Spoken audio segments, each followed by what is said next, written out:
here are your hosts of Financially Tuned, Mark Fricks and Tony Shore.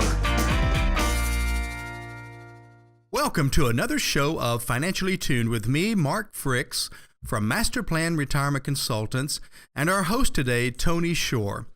I tell you, we are excited to have you with us today because in this show, we're going to be discussing how to determine if your retirement is at risk. Well, that's an interesting topic. Is your retirement at risk? What in the world kind of a question? Well, we'll get into it here in a bit. And Mark, I'm sure you're going to tell us all about it and give us some positive solutions to this problem. How have you been, though? Are you having a good week, Mark? Having a great week, doing really good, busy, seeing lots of folks, helping people get their retirement roadmap put together and really to handle some of these risks we're going to be talking about today. This is a lot of what we do, is making sure that folks' retirement is at little risk as possible, I guess is a good way to put it. Sure. Well, you know what, Mark? I'm really looking forward to learning more about how to determine if your retirement may be at risk. Yep, and we're going to get into this because what we're going to be talking about, I guess, to give you a little bit better idea about this, is we're going to be talking about, I guess, insight on how to prepare for retirement and avoid unnecessary risk. You know, there's no such thing as getting rid of all risk. We can't walk out the front door without taking some risks, but how can we get rid of the unnecessary ones? And, you know, it's a treacherous place in this world, especially, you know, when we look at the financial side and when we're approaching that special time in our lives when we're getting closer to retirement. We really want to fulfill the dreams and goals we've thought about all of our lives. So, you know, the good thing is most people can handle the average risk that come their way without too many negative outcomes. But again, once you get behind the wheel of retirement, we don't know what may come your way. So let's get rid of as many of those risks as we can to make sure that our retirement goes smoothly or as smoothly as possible, and that we really have, I guess, the peace of mind in retirement that folks are looking for. Well, that peace of mind is what's key. Now, when we're talking about tips on how to avoid unnecessary risks, Mark, I've got to believe that number one on that list is always wear sunscreen. I've heard that, Tony. Have you heard that? I think that's a good one. I'm glad you brought that one up. Yeah, so listeners, number one on the list, and I think it's a good idea if you take notes, number one on the list is always wear sunscreen. And just know that Mark and I are here to help. That's the kind of help. Well, that's the kind of help I'll give you. Mark's going to give you some much more beneficial information. And you know what, Mark, on a serious note, in people's day-to-day lives out there, we all accept risks and challenges. But I think a lot of people are wary to accept risk when it comes to their retirement and their finances. We all want to make sure that the retirement we've worked so hard for our whole lives is stable and will meet our needs and goals. I can totally relate to this, and I want to make sure my retirement is protected. So in the financial world, I know that sometimes it's encouraged that investors should also accept some risk. Now, what are your thoughts on that? Well, you know, folks have really kind of flip-flopped when it comes to risk over the last several years. Back in the late 80s and through most of the 90s, we were taking all kinds of risk because we were making all kinds of money. It was very difficult to lose money consistently in the stock market. And, of course, since 2001 and then 2008, folks have really gotten gun-shy. But when you start approaching retirement, you've got to really look at, how the risk plays out in the financial markets, because too much risk or too little risk both can cause you, certainly cause you problems in the future. So, what we've seen is when folks come in to see us that it's one of two things. Either portfolios are way too conservative. And what I mean by that, Tony, is that folks are walking in with like 90% or 100% of their money in cash. We don't make any money in cash. So they've got a lot of money in cash because they just are afraid, and they don't know, even if they, could get over some of their fear, they really don't know what to do with it. And then we have other folks coming in that are in their 60s or 70s, and they are taking some major risk.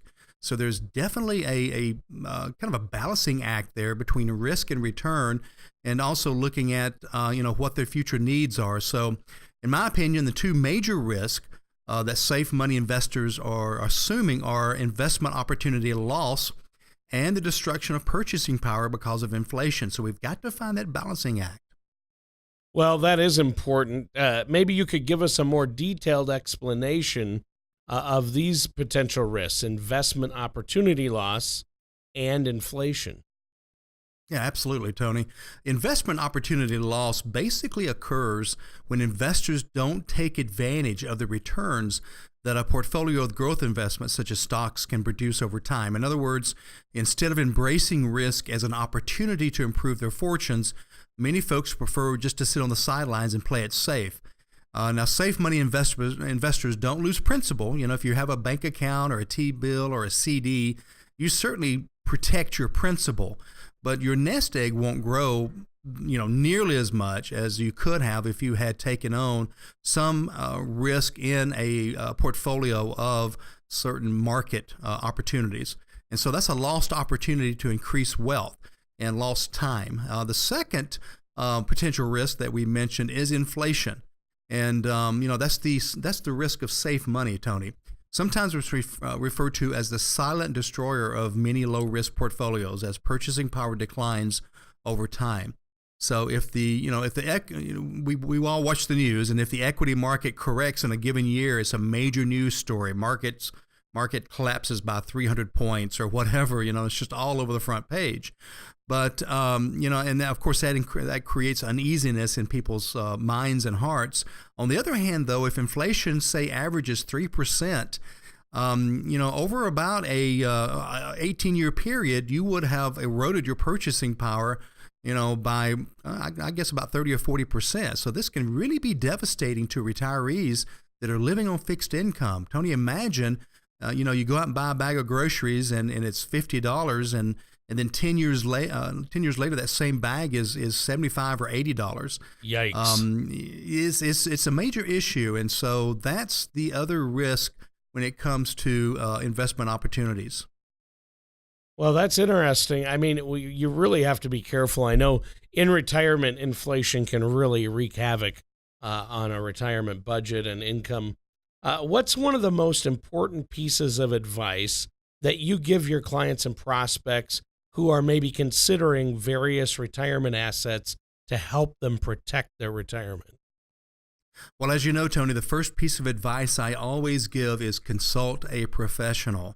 Back when I would get a cold or the flu or something, I would run to my little local clinic or doctor.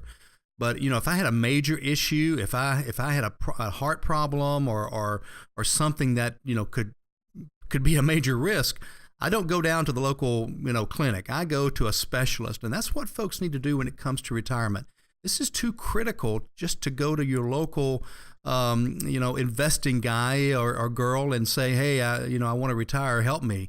This is something that requires a specialist. And if I can toot our own horn here, so to speak, that this is all we do, Tony. We prepare people for that time when it's time to turn on that retirement income, and no longer are we dependent on working, but we're dependent on what we've saved as well as what Social Security can provide.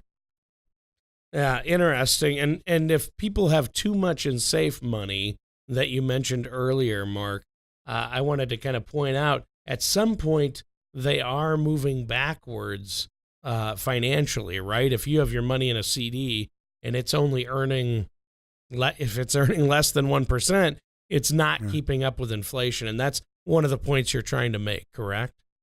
Yes, and the difficult part about it, Tony, is we don't really recognize it over the short term. I mean, 1 year later, 2 years later, you seem to be just fine, but it's kind of like when you put a frog, in a saucepan, the water's just, tepid, and the frog is just fine, but as you turn the heat up, even though the frog may be boiling in a couple of minutes, the frog doesn't realize it because he just kind of went with the flow. And that's how it is with inflation eating away at our money. We don't really realize it till suddenly we wake up one morning and we just are short per month of how much we need to spend, and we start dipping into assets that we can't afford to dip into.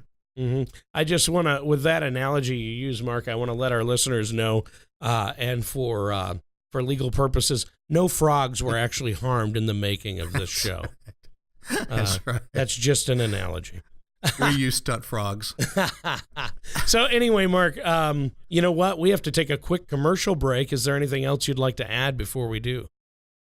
Well, I know that there are listeners out there that have already beginning to think, I need to take a look at this. So a couple of ways you can chat with us. Number one, give us a call. I do answer my own phone. Just choose my option, and I'll be glad to spend a few minutes with you and find out what's going on in your retirement life. 770-980-9262 is the phone number. Or visit the website. It's a good way to get to know more about us. That's found at MasterPlanYourRetirement.com.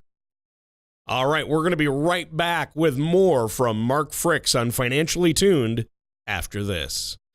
To hear the rest of the show or for more information, go to MasterPlanYourRetirement.com or call Mark at 770-980-9262 to schedule an appointment.